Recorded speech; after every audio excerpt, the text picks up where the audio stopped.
Hello friends, मैं सौरव शुक्ला आपके अपने YouTube channel ultra GK study में स्वागत करता हूं। दोस्तों, आप सभी ने एक बहुत ही पॉपुलर मूवी इंटरस्टेलर तो देखी होगी।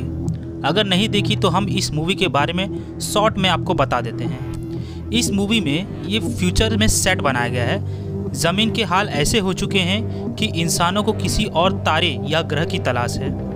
वो इस मूवी में ये नहीं बताती कि क्या हुआ है, लेकिन हालात कुछ मुश्किल होते चले जा रहे हैं ज़मीन पर रहने के लिए।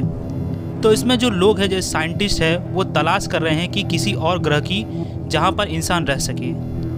अब इस मूवी के हिसाब से मैं आपको ज़्यादा डिटेल्स तो नहीं बताना चाहता, तो इसलिए आप खुद जाके इस मूवी को देखें। लेकिन मैं इतना बता सकता हूँ कि जो वो ग्रह तलाश कर रहे हैं वो हमारे अपने सोलार सिस्टम में नहीं और ना ही हमारे अपने गैलेक्सी में भी नहीं है, जिसका नाम है मिल्की वे।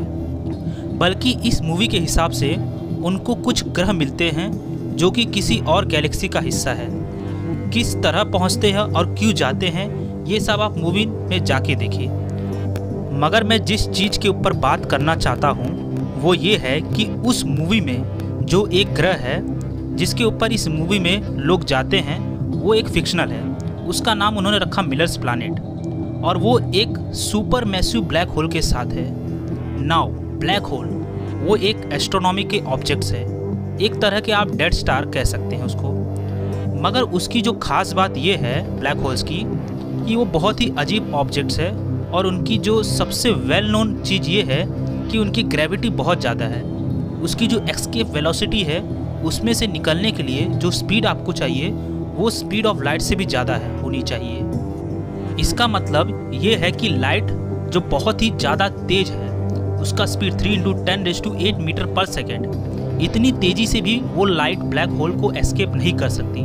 उसकी ग्रेविटी इतनी ज़्यादा है। तो एक एग्जांपल से आपको बताते हैं कि मान लीजिए कि अगर आप ब्लैक होल के ऊपर मौजूद है, मैं ये तो नहीं बोलूँगा कि आप उसके ऊपर जाए, लेकिन अगर आप उसके ऊपर मौजूद है और टॉर्च लेकर आप लाइट फेंकते हो तो लाइट ऊपर जाएगी, और जिस तरह से आप ज़मीन पे पत्थर फेंकते हैं और पत्थर वापस गिर जाता है ग्रेविटी की वजह से, इसी तरह ब्लैक होल में भी लाइट ऊपर जाएगी और लाइट वापस गिर जाएगी। कोई चीज़ भी ब्लैक होल से एस्केप नहीं कर सकती।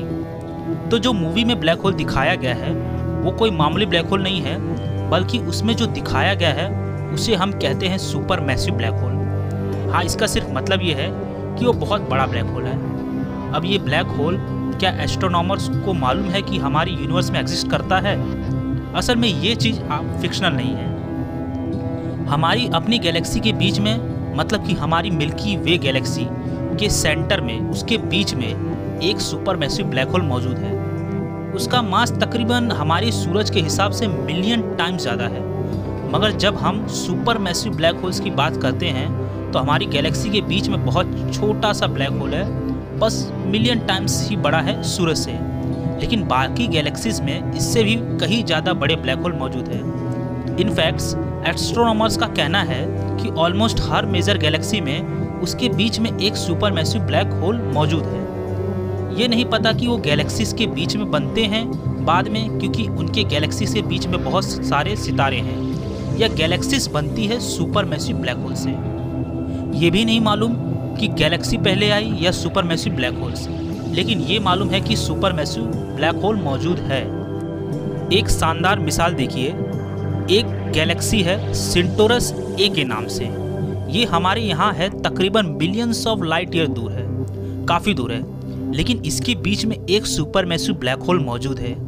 हमारे अपने यहाँ जो सुपर मैसिव ब्लैक होल जो है वो मिलियन टाइम्स ही बड़ा है सूरज से, लेकिन इस गैलेक्सी में जो सुपर मैसिव ब्लैक होल है वो है 55 मिलियन टाइम्स बड़ा सूरज से। इसका मतलब ये है कि it's a super massive black hole. और इसके बीच में जो है, हम ब्लैक होल तो नहीं देख सकते, लेकिन हम इनडायरेक्ट उसका एविडेंस तलाश कर सकते हैं। और इस गैलेक्सी में आपको जो जेट्स दिखाई दे रहे हैं, जो लाइट्स दिखाई दे रही है, ये एस्ट्रोनॉमर्स का ख्याल है कि वो जेट्स ब्लैक होल के बिल्कुल बाहर, बिल्कुल ब्लैक होल के बीच में जाने से पहले जो मटेरियल शूट आउट होता है, ये वो चीज़ हमें यहाँ नज़र आ रही है। तो इंटरस्टेलर जो मूवी है उसमें जो सुपर मैसिव ब्लैक होल दिखाया गया है वो इस सिंटोरस ए की तरह दिखाया गया है। और उसके करीब जो ग्रह है, जो प्लैनेट्स है, मिलर्स प्लैनेट, जिसके करीब वो जाते हैं और उसमें वो बात करते हैं कि उसकी ग्रेविटी के वजह से अलग अलग तरह के इम्पैक्ट्स होंगे, जिसमें आइंस्टाइन की थ्योरी ऑफ रिलेटिविटी काम आती है। उसका जिक्र इंटरस्टेलर मूवी में मौजूद है। तो बहुत सारी इंटरस्टेलर में फिक्शंस है, लेकिन ये चीज़, ये सुपर मैसिव ब्लैक होल्स वाकई में हमारे यूनिवर्स में मौजूद है या नहीं, ये चीज़ फिक्शनल नहीं है। और हमारे गैलेक्सीज के बीच में भी सुपर मैसिव ब्लैक होल मौजूद है। ये एक अलग चीज़ है कि आप एज ए प्लैनेट जो सुपर मैसिव ब्लैक होल के करीब होगी, आप उसके पास रहना चाहेंगे या नहीं। मेरी माने ये हुआ कि आप ऐसा प्लैनेट तलाश करें जो थोड़ा सा सुपर मैसिव ब्लैक होल से दूर हो। तो फ्रेंड्स, आज की इस वीडियो में बस इतना ही। उम्मीद है आपको ये वीडियो अच्छा लगा हो। अगर अच्छा लगे तो इस वीडियो को लाइक करें, ज़्यादा से ज़्यादा शेयर करें और ऐसे ही नॉलेजेबल वीडियोस के लिए हमारे चैनल अल्ट्रा जीके स्टडी को सब्सक्राइब करें। तब तक के लिए बाय और हैव ए नाइस डे।